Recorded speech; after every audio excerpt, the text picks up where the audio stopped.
Hello friends, फिर से नए टॉपिक में आपका स्वागत है। और आज हम लोग देखेंगे मध्य प्रदेश की जनजातियों से रिलेटेड क्वेश्चन डिस्कस करेंगे जो कि मोस्ट इम्पोर्टेंट्स हैं। और जितने भी मैं आप लोगों को जनजातियों से रिलेटेड क्वेश्चन करवा रहा हूँ यानी एमसीक्यूज करवा रहा हूँ, सारे ही यानी मोस्ट इम्पोर्टेंट्स हैं। और ये टॉपिक आपको पसंद आता है तो इसे लाइक, सब्सक्राइब और शेयर ज़रूर करिएगा और अपने दोस्तों के साथ भी शेयर कीजिएगा ताकि उन लोगों की भी हेल्प हो सके। तो चलिए जनजातियों से रिलेटेड हम क्वेश्चन देखते हैं और जितने भी आप लोगों को फैक्ट्स बताऊंगा तो वो भी आप लोग याद रखिएगा, ठीक है। तो चलिए फर्स्ट क्वेश्चन की ओर चलते हैं। फर्स्ट क्वेश्चन की अगर हम लोग बात करें, बेगा नामक पुस्तक किसने लिखी है, यानी जो बेगा नामक जो पुस्तक है दोस्तों किसने लिखी है, तो वेरियल एल्विन ने लिखी है। किसने लिखी है दोस्तों, तो वेरियल एल्विन ने लिखी है बेगा नामक पुस्तक, याद रखिएगा।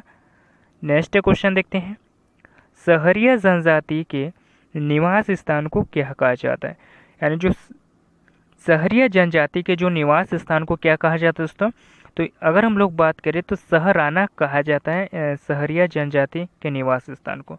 और मध्य प्रदेश में सहरिया जनजाति की अगर लोग बात करें दोस्तों, तो मध्य प्रदेश की अगर हम लोग बात करें तो मध्य प्रदेश का जो ये उत्तरी क्षेत्र है वहाँ पे जो है सहरिया जनजाति निवास करती है, याद रखिएगा, जो कि मोस्ट इम्पोर्टेंट्स है, ठीक है। और जितने भी जनजातियाँ कहाँ का निवास करती है मैं सारे ही आपको आगे वीडियोस में बताऊंगा, तो वीडियो को लास्ट तक बने रहिए, ठीक है। तो चलिए नेक्स्ट क्वेश्चन की ओर चलते हैं। पातालकोट, पातालकोट की अगर हम लोग बात करें तो ये छिंदवाड़ा ज़िले में निवास है, यानी मतलब छिंदवाड़ा ज़िले में आता है। पातालकोट कौन सी जनजाति निवास रहती है, यानी जो पातालकोट की अगर हम लोग बात करें तो उसमें कौन सी जनजाति जो है दोस्तों निवास करती है। तो ये जो पातालकोट है दोस्तों कहाँ पर ये है, तो ये छिंदवाड़ा ज़िले में आता है, याद रखिएगा। और यहाँ पे जो है कौन सी जनजाति रहती है दोस्तों, तो यहाँ पे जो भारिया जनजाति निवास करती है इस पातालकोट में, याद रखिएगा, जो कि छिंदवाड़ा ज़िले में आता है। और छिंदवाड़ा ज़िले की अगर हम लोग बात करें दोस्तों, तो ये जो छिंदवाड़ा ज़िले की अगर हम लोग बात करें तो यहाँ पे बादल भोई, यहाँ पे जो बादल भोई संग्रहालय यहाँ पर स्थित दोस्तों, याद रखिएगा, बादल भोई संग्रहालय कहाँ पर स्थित है दोस्तों, तो ये छिंदवाड़ा ज़िले में है दोस्तों, बादल भोई संग्रहालय, जो कि मोस्ट इम्पोर्टेंट है, तो याद रखिएगा आप लोग। और भील जनजाति की अगर हम लोग बात करें तो मध्य प्रदेश की बड़ी जनजाति यानी सबसे बड़ी जनजाति है पहले नंबर पे। सेकंड नंबर पे आती है दोस्तों गोंड जनजाति, याद रखिएगा। और तीसरे नंबर पे आती है कोल जनजाति, तीसरे नंबर पे आती है मध्य प्रदेश की कोल जनजाति आती है दोस्तों। और चौथे नंबर की अगर हम लोग बात करें तो कोरकू जनजाति आती है, याद रखिएगा, कोरकू जनजाति आती है। और पाँचवें नंबर पे अगर हम लोग बात करें दोस्तों तो सहरिया जनजाति आती है मध्य प्रदेश की, तो याद रखिएगा, जो कि मोस्ट इम्पोर्टेंट है। नेक्स्ट क्वेश्चन देखते हैं, बेवार झूम खेती किस जनजाति में प्रचलित है, यानी जो बेवार झूम खेती है दोस्तों वो किस जनजाति से प्रचलित है, तो ये बेगा जनजाति से जो है प्रचलित है, याद रखिएगा, जो कि मोस्ट इम्पोर्टेंट है। नेक्स्ट क्वेश्चन देखते हैं, घोटुल प्रथा किस जनजाति में पाई जाती है, यानी जो घोटुल प्रथा है दोस्तों किस जनजाति में पाई जाती है, तो ये गोंड जनजाति में पाई जाती है दोस्तों घोटुल प्रथा, जो कि मोस्ट इम्पोर्टेंट है, याद रखिएगा।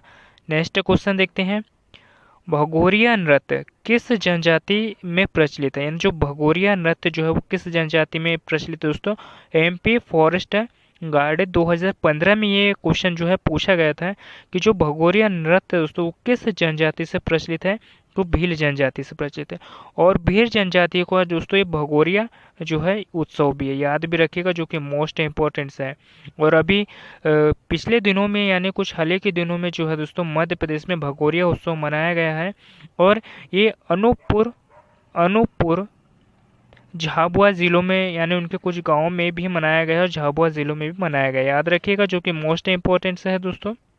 और जो भारिया जनजाति है मध्य प्रदेश के पूर्व क्षेत्र में जो है भारिया जनजाति निवास करती है। सहरिया जनजाति की अगर हम लोग बात करें तो ये उत्तरी क्षेत्र में जो है सहरिया जनजाति निवास करती है, जो कि मोस्ट इम्पोर्टेंट है दोस्तों, ठीक है। और जितने भी मैं आपको फैक्ट्स बताता हूँ सारे के सारे इंपॉर्टेंस होते हैं, आप सारे नोट कर लिया करो, ठीक है। नेक्स्ट क्वेश्चन देखते हैं, गोल गधेड़ो विवाह प्रथा किस जनजाति में पाई जाती है दोस्तों, जो गोल गधेड़ो विवाह यानी जो प्रथा है दोस्तों ये किस जनजाति में पाई जाती है, तो ये भील जनजाति में पाई जाती है दोस्तों, ठीक है। नेक्स्ट क्वेश्चन देखते हैं, घोटुल तथा बाड़ा परंपराएं, यानी जो घोटुल तथा बाड़ा परंपराएं किस जनजाति में पाई जाती हैं, तो ये गोंड जनजाति में पाई जाती है दोस्तों। और मैं आप लोगों को कुछ इंपॉर्टेंट तथ्य बताना चाहता हूँ, जैसे कि इस उत्तरी क्षेत्र की अगर हम लोग बात करें दोस्तों, तो यहाँ पे सहरिया जनजाति पाई जाती है। याद रखिएगा, यहाँ पे सहरिया जनजाति पाई जाती है। और ये जो पश्चिमी क्षेत्र है दोस्तों मध्य प्रदेश का, यहाँ पे जो है भील जनजाति पाई जाती है। और सबसे अधिक जो जनजाति जो है दोस्तों पश्चिमी क्षेत्र में पाई जाती है, जो कि याद रखिएगा मोस्ट इम्पोर्टेंट्स है। और ये जो दक्षिणी क्षेत्र है दोस्तों मध्य प्रदेश का, यहाँ पे कोरकू जनजाति निवास करती है दोस्तों। यानी जो मध्य प्रदेश का जो दक्षिणी क्षेत्र है दोस्तों, यहाँ पे जो है कोरकुरु जनजाति जो निवास करती है। और मध्य प्रदेश के अगर पूर्वी क्षेत्र की अगर हम लोग बात करें दोस्तों, मध्य प्रदेश के पूर्वी क्षेत्र की अगर हम लोग बात करें, तो यहाँ पे भारिया जनजाति निवास करती है दोस्तों। याद रखिएगा, ठीक है, जो कि मोस्ट इम्पोर्टेंट्स है। ठीक है, चलिए नेक्स्ट क्वेश्चन की ओर चलते हैं। हल्बा जनजाति, हल्बा जनजाति की अगर हम लोग बात करें तो किस जिले में पाई जाती है दोस्तों, तो हल्बा जो जनजाति है वो बालाघाट जिले में पाई जाती है। याद रखिएगा। और ये जो बालाघाट जिला है दोस्तों, यहाँ का जो चिन्नौर चावल है, यहाँ का जो चिन्नौर चावल है दोस्तों, उसको एक जिला और एक उत्पाद के तहत शामिल किया गया है, तो याद रखिएगा। और बालाघाट जिले की अगर हम लोग बात कर ही रहे दोस्तों, तो यहाँ पे जो ताम यानी जो भरवेली खान है यहाँ के जो बालाघाट ज़िले में, वो तांबे के लिए बहुत प्रसिद्ध है दोस्तों। याद रखिएगा, जो कि मोस्ट इम्पोर्टेंट्स है। और बालाघाट ज़िले की एक दूसरी भी खदान है जो कि सॉरी दोस्तों, यानी जो तांबा है वो मलांज खंड के लिए प्रसिद्ध है। यानी जो मलांज खंड में जो है तांबा बहुत अधिक मात्रा में पाया जाता है।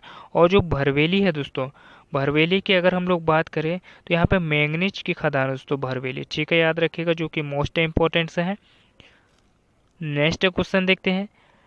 निम्न में से कौन सी जनजाति भील नहीं है, यानी निम्न में से कौन से जनजाति जो है दोस्तों, यानी इनमें से कौन सी उपजाति है दोस्तों जो कि भील जनजाति की नहीं है, तो ये पांडो, पंडो जो है दोस्तों उपजाति नहीं है भील की। बाकी पटेलिया है, भिलाला है, बरेला है।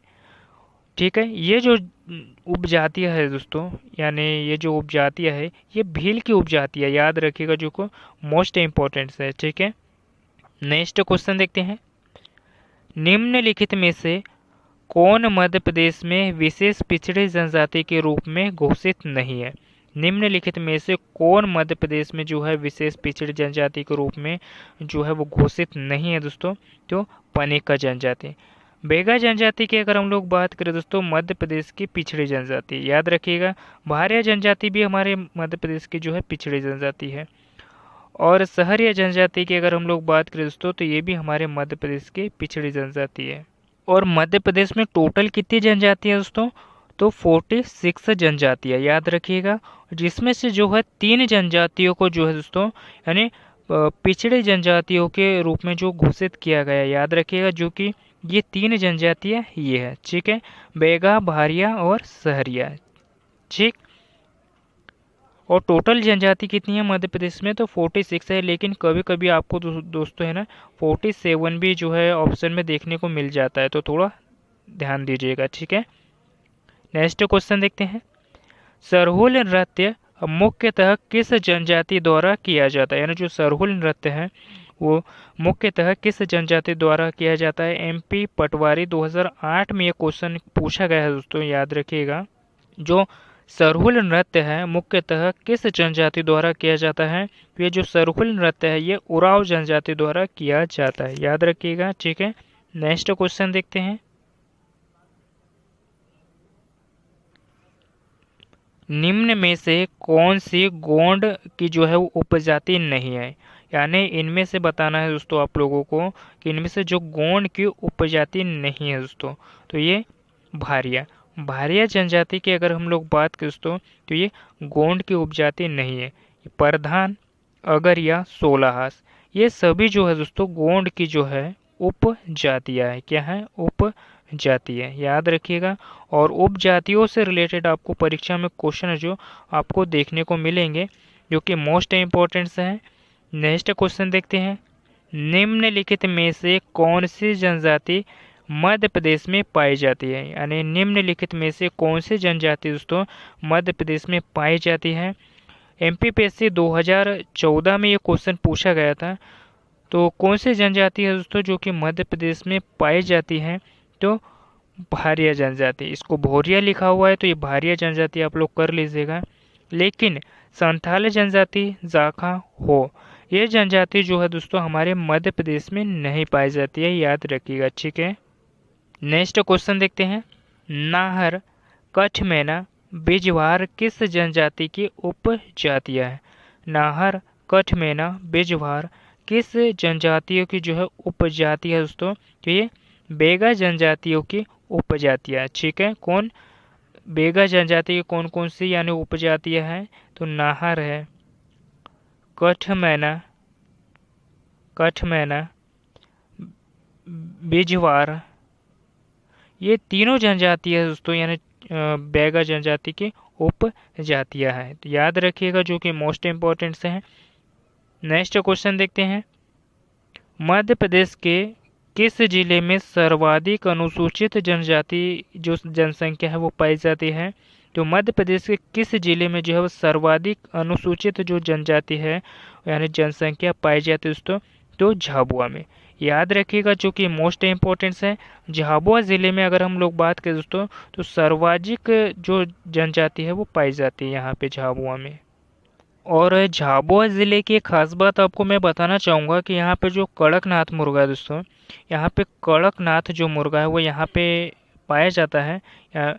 और इसे 2018 में कड़कनाथ मुर्गे को जो है जीआई टैग दिया गया है। तो याद रखिएगा दोस्तों, जो कि मोस्ट इम्पोर्टेंट से है। नेक्स्ट क्वेश्चन देखते हैं। आदिम जनजाति कोरकू मध्य प्रदेश में कहाँ पाई जाती है। एमपीपीएससी 2018 में ये क्वेश्चन पूछा गया है। यानी आदिम जाति कोरकू मध्य प्रदेश में, यानी जो आदिम जनजाति दोस्तों ये कोरकू मध्य प्रदेश में ये जाति जो है वो कहाँ पाई जाती है। तो ये दक्षिण जिले में जो है पाई जाती है। याद रखिए कहाँ पाई जाती है दोस्तों, दक्षिणी जिले में पाई जाती है। अब दक्षिणी जिले की अगर हम लोग बात कर रहे हैं तो कौन कौन से जिलों में जो है कोरकू जनजाति निवास करते हैं दोस्तों। तो होशंगाबाद जिलों में निवास करती है। होशंगाबाद हो गया, बैतूल, होशंगाबाद, बैतूल, छिंदवाड़ा। तो इन जिलों में जो है दोस्तों जो कोरको यानी आदिम जाति यानी कोरको जो है मध्य प्रदेश में जो है वो निवास करती है दक्षिणी जिलों में, जैसे कि होशंगाबाद हो गया, बैतूल हो गया और छिंदवाड़ा जिलों में। ठीक है, और छिंदवाड़ा जिले की अगर हम लोग बात करें तो यहाँ पे पातालकोट में जो है दोस्तों भारिया जनजाति भी निवास करती है। याद रखिएगा, जो कि मोस्ट इम्पोर्टेंट है। ठीक है, नेक्स्ट क्वेश्चन देखते हैं। मध्य प्रदेश में किस जनजाति की जनसंख्या सर्वाधिक है। यानी मध्य प्रदेश में अगर हम लोग बात करें तो कौन सी जो जनजाति है जिसकी जो जनसंख्या है वो सर्वाधिक है। तो गोंड जनजाति की जो है जनसंख्या है वो सर्वाधिक है मध्य प्रदेश में। याद रखिएगा, जो कि मोस्ट इम्पोर्टेंट है। और भील जनजाति की अगर हम लोग बात करें तो मध्य प्रदेश की पहली जनजाति है। दूसरे नंबर पे आती है गोंड जनजाति और तीसरे नंबर पे आती है दोस्तों कोल जनजाति। तीसरे नंबर पे आती है मध्य प्रदेश में कोल जनजाति और चौथे नंबर पे आती है दोस्तों कोरकू जनजाति। चौथे नंबर पे कौन सी जनजाति आती है, कोरकू जनजाति आती है। और पांचवें नंबर पे आती है दोस्तों भारिया जनजाति। याद रखिएगा, जो कि मोस्ट है इम्पोर्टेंट है। ठीक है, नेक्स्ट क्वेश्चन देखते हैं। मध्य प्रदेश में कुल कितनी जनजातियां पाई जाती है। यानी जो मध्य प्रदेश में अगर हम लोग बात करें दोस्तों तो मध्य प्रदेश में कितनी जनजातियां पाई जाती हैं। 46 जनजातियां पाई जाती है दोस्तों, लेकिन कभी ऑप्शन में आपको 46 भी मिल जाता है। याद रखिएगा, पर लेकिन आपको 46 ही लगाना है। ठीक है, और 46 में अगर हम लोग बात करें दोस्तों तो मध्य प्रदेश की 3 पिछड़ी जनजातियां हैं। 3 पिछड़ी जनजातियां हैं, यानी 43 जनजातियां। ठीक है, जो कि मान्यता प्राप्त ही नहीं। ठीक है, याद रखिएगा, जो कि मोस्ट इम्पोर्टेंट है। और 3 कौन कौन से जनजाति है जो कि पिछड़ी जनजाति दोस्तों, तो मैं आप लोगों को बता देता हूँ। पिछले ही वैसे आपको टॉपिक में बता चुका हूँ, लेकिन मैं फिर से आप लोगों को बता देता हूँ। भारिया जनजाति, भारिया जनजाति, भारिया जनजाति और सहरिया जनजाति। सहरिया और बेगा जनजाति जो है दोस्तों, ये मध्य प्रदेश की सबसे पिछड़े जनजातियों में से है दोस्तों, याद रखिएगा, जो कि वेरी वेरी मोस्ट इम्पोर्टेंट्स है। नेक्स्ट क्वेश्चन देखते हैं, मध्य प्रदेश के किस जिले में न्यूनतम जनजाति यानी जनसंख्या पाई जाती है? मध्य प्रदेश के किस जिले में जो है वो न्यूनतम जनजाति जनसंख्या पाई जाती है दोस्तों? तो भिंड में। भिंड में अगर हम लोग बात करें दोस्तों, तो सबसे कम जनजाति जो है यहाँ पे पाई जाती है, और सबसे अधिक की अगर हम लोग बात करें दोस्तों, तो झाबुआ ज़िले में पाई जाती है, जो कि मोस्ट इम्पोर्टेंट्स है। ठीक है, और ये टॉपिक आपको कैसा लगा मुझे कमेंट बॉक्स में ज़रूर बताइएगा। और जितने भी मैंने आप लोगों को एमसीक्यूज़ और उनसे रिलेटेड आपको फैक्ट्स बताए, सारे की सारे ही इंपॉर्टेंट्स हैं। ये टॉपिक आपको पसंद आया तो अपने दोस्तों के साथ भी शेयर कीजिएगा, और मेरे चैनल पे पहली बार आए हो तो इस चैनल को सब्सक्राइब भी कर लीजिएगा, और अपने दोस्तों के साथ भी शेयर कीजिएगा ताकि उन लोगों की भी हेल्प हो सके। तो मिलते हैं किसी नेक्स्ट टॉपिक पे। धन्यवाद।